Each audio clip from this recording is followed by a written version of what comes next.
Okay, Mom, I wanted to show you how we're protecting our windows. So our windows are hurricane windows, meaning they're about 150 mile an hour impact. So something could come at them at 150 miles an hour and they shouldn't break. And to up that, to make it stronger, we put on these Kevlar covers. And they're just like a tarp, but it's made out of Kevlar. And it has these grommets up the side.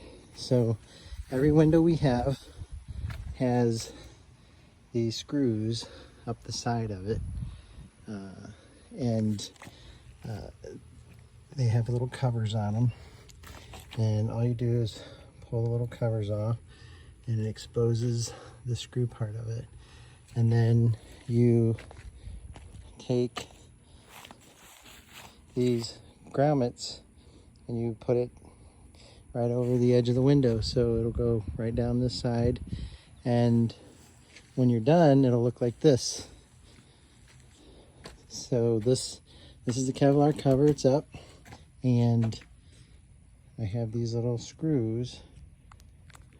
These are called wing nut screws or bolts, and they just go on, and each window has its own